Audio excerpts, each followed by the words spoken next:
So let's say you just picked up the DJI Osmo Action 4 and you want to have the best possible image quality coming from this camera. Then you probably want to shoot your videos in D-Log M10-bit. So in today's video, we're looking at the Osmo Action 4 and how you can make the 4K footage look even better with custom settings and a few adjustments in your editing software. Now, most of the time you might be using a custom LUT, maybe your own custom LUT, or maybe you have a copy of my Signature LUTs.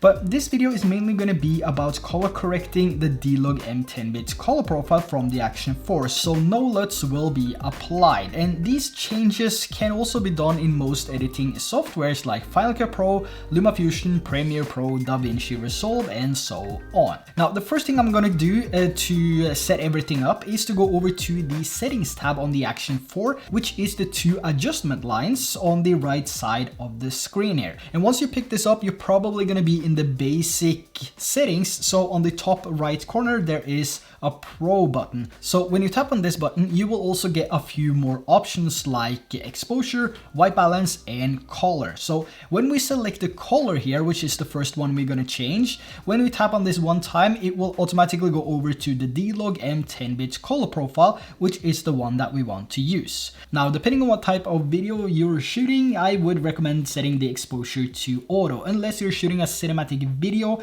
which might require more camera controls. But for this example, we're just going to use auto. So when I'm out riding my bike, if I dial in some custom settings and there is a perfect sunny day and then suddenly there comes a cloud, you know, the scene is going to change, but the exposure and everything is still going to be the same. So if that happens, the footage will most likely look worse. But if you have this on auto, the camera would automatically change that for you, keeping an optimized exposure, which is one of the reasons I always shoot with auto exposure when it comes to these action cameras. Now, as for white balance, we want to change this to manual. I find the auto white balance to be shifting or sort of pulsing too much between the different color temperatures, which often happens when I'm in the forest or when I move the camera a lot. So I prefer to keep this to manual.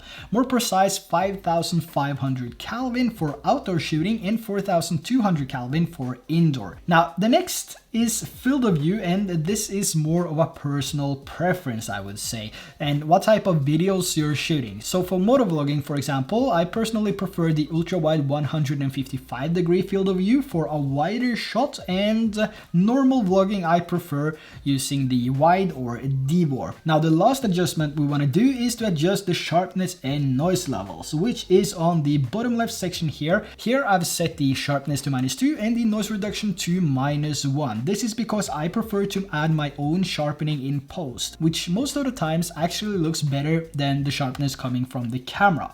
Now, noise reduction is also something you can adjust in post, but if you can apply it directly in camera, it will also save you a lot of time depending on your computer's performance.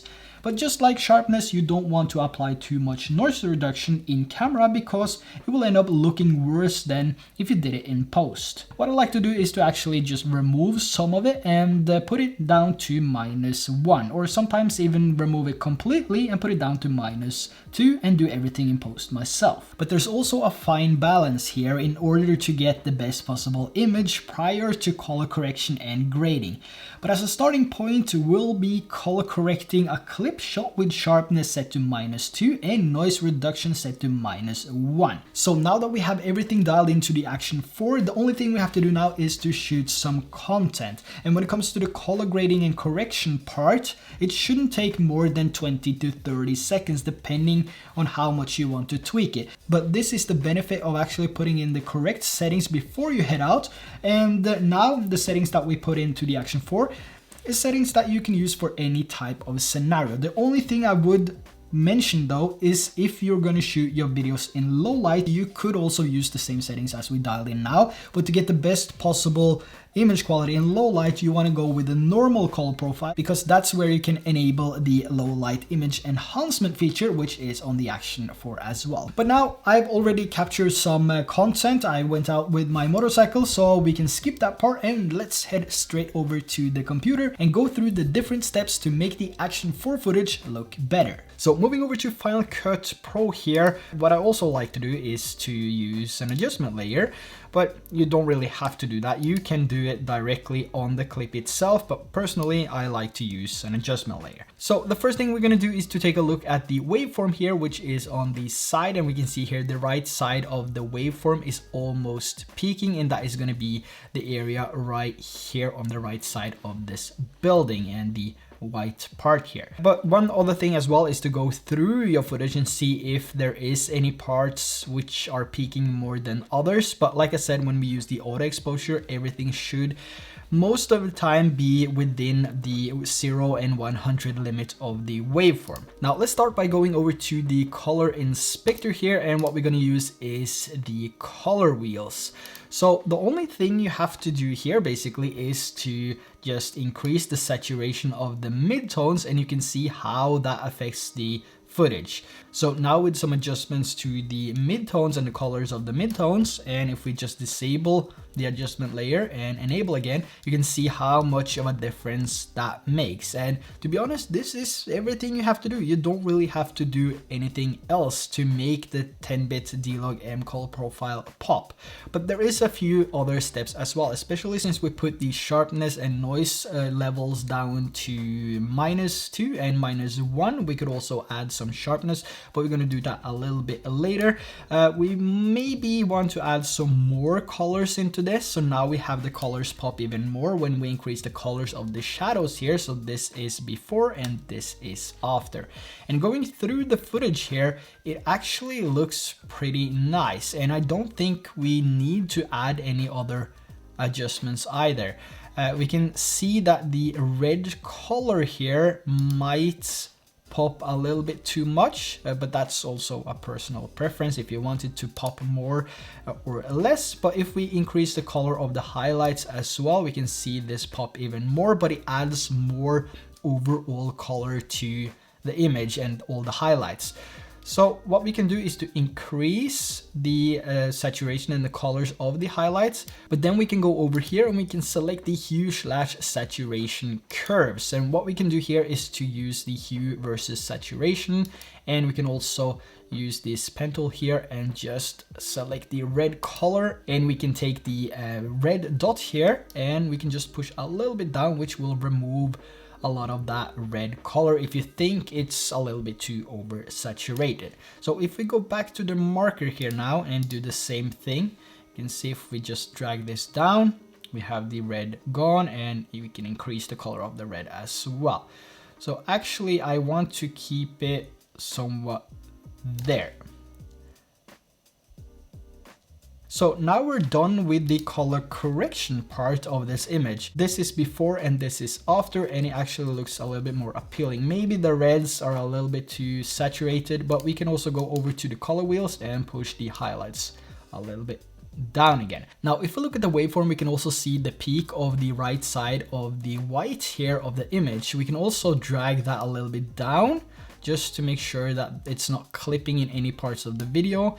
And if we want more of that contrasty look, I see a lot of people, now that I have my KTM Duke motorcycle, I see a lot of people, or I see a lot of videos of people riding a motorcycle, and I see a lot of people preferring a really contrasty look. So if you want that when you're out riding a bike, or if you just want that in general, the only thing you have to do is basically take the midtones here and push down. So if you push the midtones down, you see that the image will get darker and you will add more contrast. But you can also push the shadows up and lift the shadows before you take the midtones down, because if you do that, you're less likely to crush the shadows, and you don't want the bottom of the spikes here to go past 0 or just above 0, so something like you're seeing right now, and you don't want the highlights and the spikes on the top here to go above 100. So this is before and this is after. Now you can also add your custom LUT, like I said. I'm gonna do that at the end, but there is one more thing I want to adjust as well. So like I said, we have put this down to -2 and -1 on the sharpness and noise. So I'm gonna go over to the effects panel here and just add sharpness. So put that over to the adjustment layer as well, and by default this is set to 2.5, which I think is a little bit too much. So if we increase this, it's looking awful. So what I want to put this to is probably 0.8 or 9, and this is gonna make it look much better. You can also experiment with this a little bit. It depends on how much color grading and color correction you do as well, because the lower the midtones are and the lower the shadows and the higher the highlights are, you're gonna add that sharpness by default by adjusting these settings.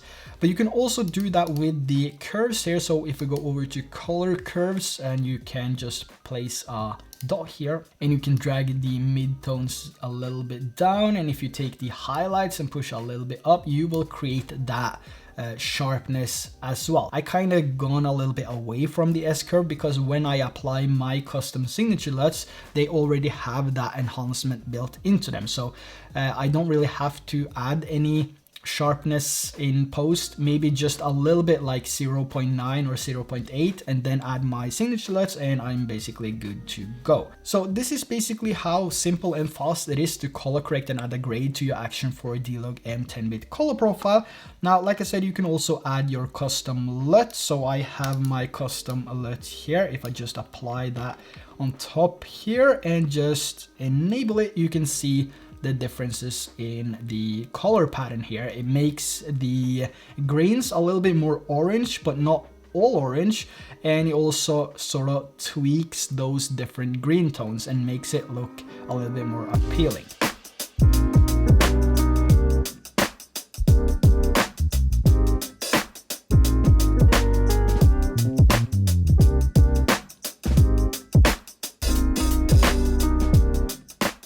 So there you have one of the easiest ways that you can color correct and grade the footage coming from the Action 4 and the 10-bit D-Log M color profile. The settings that I showed you in this video is also my main settings, which I use every single time I'm out shooting with the Action 4. So if you found this video helpful, make sure to drop a like down below, and I'm curious to know whether or not you have the Action 4 or if you will be getting it. So with that said, don't forget to hit that subscribe button if you haven't subscribed already, and I will catch you guys in the next video.